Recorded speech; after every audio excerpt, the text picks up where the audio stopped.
Hello and welcome to Roosevelt Rebel with your host, Teaser Rebel Beltran.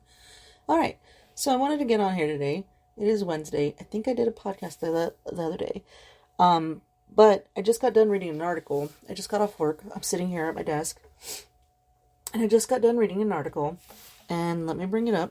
It is in lifeandstylemagazine.com. lifeandstylemag.com. So, John Mayer disagrees with the way Taylor Swift targets her exes in her music. He finds it hurtful. Alright, so let's discuss that. Because as an artist myself, I dated somebody that when we were together, she didn't want me to write songs about what we were going through. Because she didn't want anybody to know, well, you're an abusive human being, so you don't want me to write anything. This is from my perspective, and this is what I feel, this is what I saw. And she would basically forbid me to write music about our relationship. And that was really hard because I'm a musician, I'm an artist. So quite honestly, that was an abusive tactic by her because she was controlling me. Drama. But anyways, I don't want to go into the diagnoses of her, but the situation is that she was controlling me by not letting me write from my perspective of the things going on in our lives, because she didn't want anybody to know that she was doing bad and hurtful things to me. Even the fun things, the good things, she didn't want me writing songs about, which was shitty because to be quite honest, I'm being honest, it's hard for me to write now because of her not wanting me to write, and like, I was scared to write. Like, this was such an abusive, toxic relationship. So since then, I haven't really written any songs. I've written poetry, and I've done the podcast, and I've started writing, my life story somewhat. Like, I've been on and off on that for 6 years.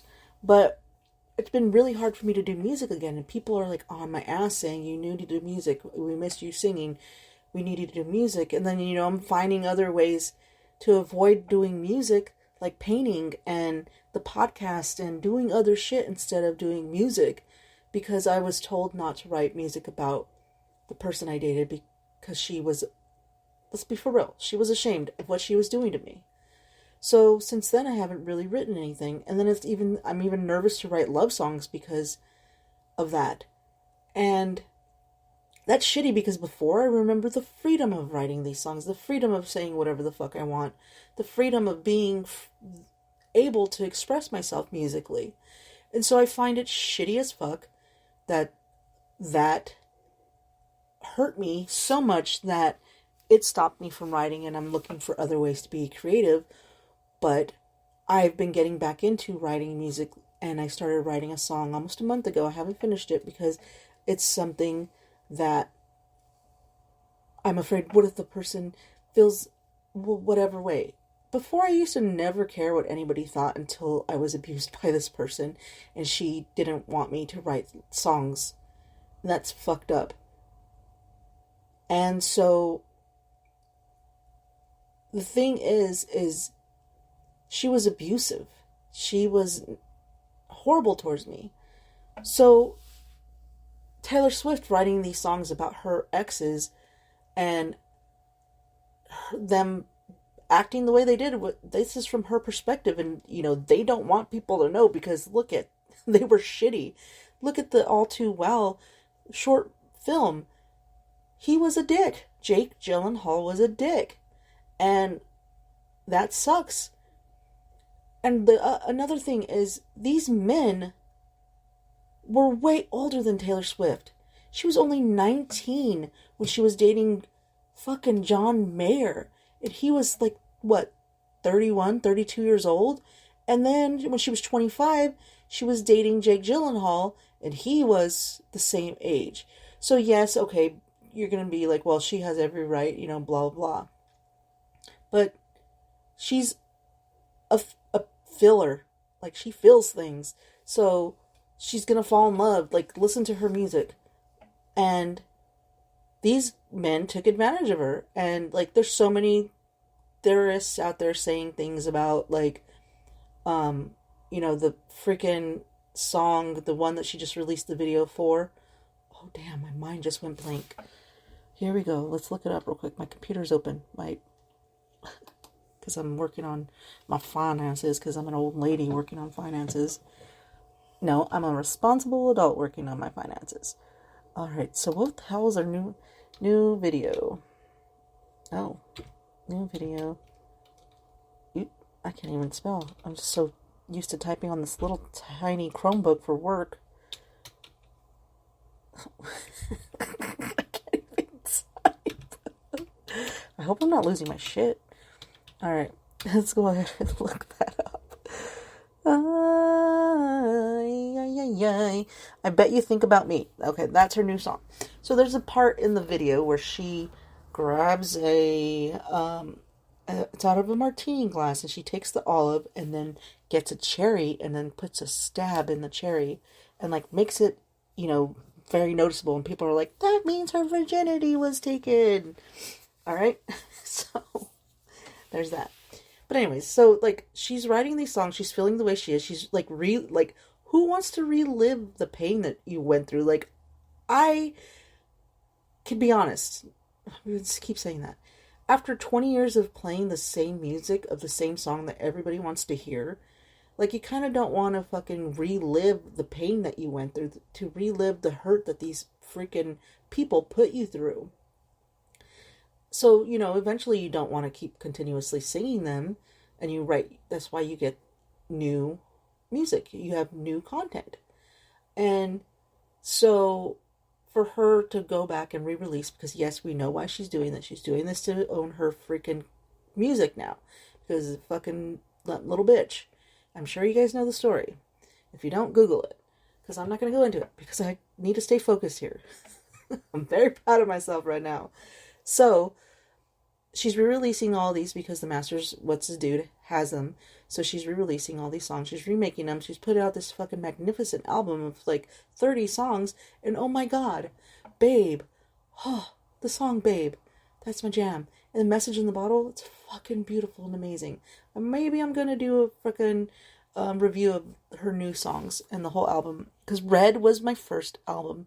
I'll get into it. I'm sure you guys heard this many times, because if you listen to this podcast religiously, you understand that Red was the first album that I bought by Taylor Swift, and I fell in love. So I'll do a whole other podcast on that probably in a couple days. But anyhow, going back to the fucking content of her writing these songs, and this is the way she feels, this is her perspective. He can do the same thing. Other people can do the same thing. And he's upset because he wasn't told, hey, I wrote a song about you. Did she really need to do that? Like, let me know.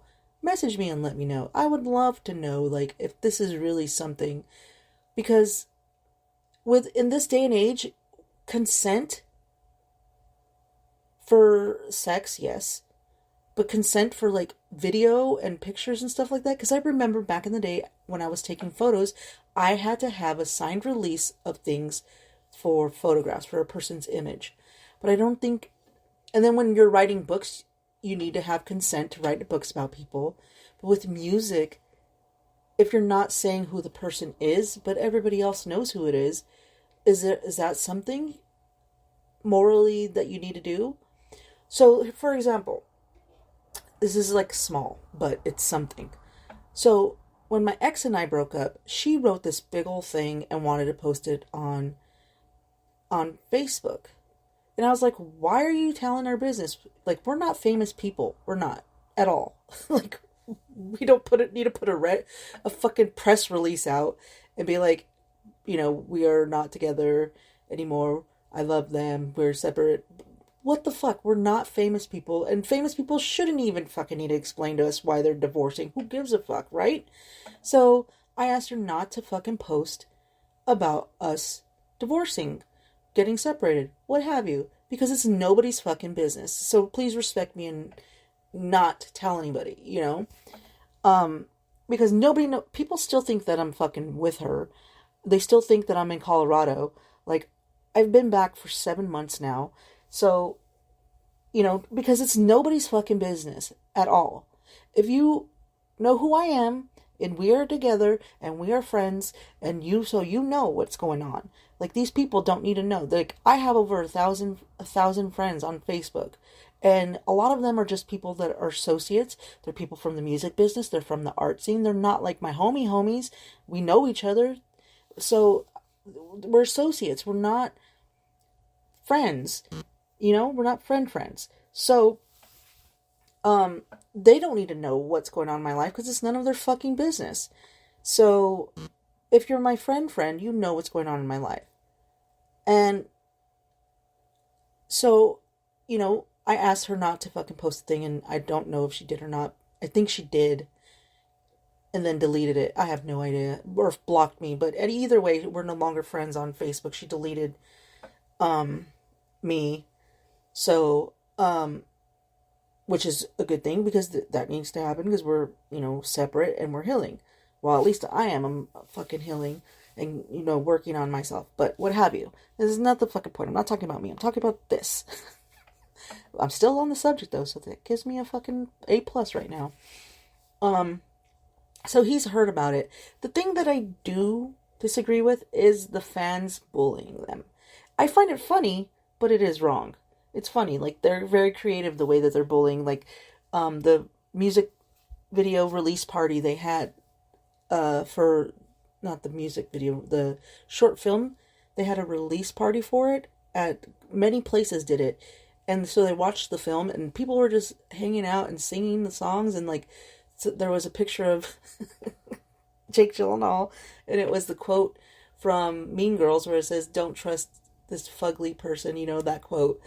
And, they're creative, and it's funny, but to end somebody's career over it, I don't think that is cool at all. So, but, they do deserve some karma going on here, especially because they groomed her.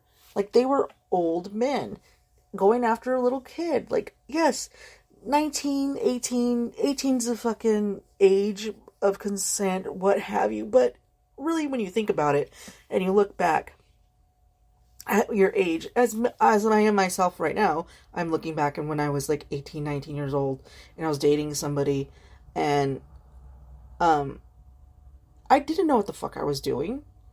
I can honestly say that I would have been still married to I would have married the person that I was dating. And we would still probably be together today because that's what happens with a lot of things when you're just that age. You just know that person and you stick with them kind of thing. But I had a lot of growing to do. And, so, at that age, people shouldn't take advantage of the situation. Especially, like, when I'm looking at it now, like, on fucking TikTok, there's a lot of these girls that are really young dating these older women. But if it was a man doing it, it would be wrong. And I do think that it's not right to be dating somebody that is super really young. Because there's still a lot of growing to be, like, if it was just a fling, then it's just a fling, because there's a lot of growing that needs to happen. When you're in your 30s, that's when things start to get serious and you're ready to fucking buckle down at some point, or in your 40s, But if I was Taylor Swift and I was fucking her age and dating these old dudes, and they know what they're doing, they're fucking famous musicians and famous actors, and, they know what they're doing. And even though they think that they're not doing it, they're doing it. Like, they wanted this young, hot chick, and they got her. And of course she's gonna fucking be angry and hurt. She's gonna write a fucking song about it. That's what we've been doing all our lives as musicians. We've been writing about the experiences that we've had. And it's from our perspective. And now if somebody wanted to go and write something about me, because there are two sides to every story. There really is. And then there's the truth. Because from my perspective on some of my relationships, they were pretty fucked up human beings. And yes, they do have the diagnoses of what they have. And they didn't take care of themselves. And I was fucking abused. I was abused. And, from both, and I'm sure their side of their story that I was trying to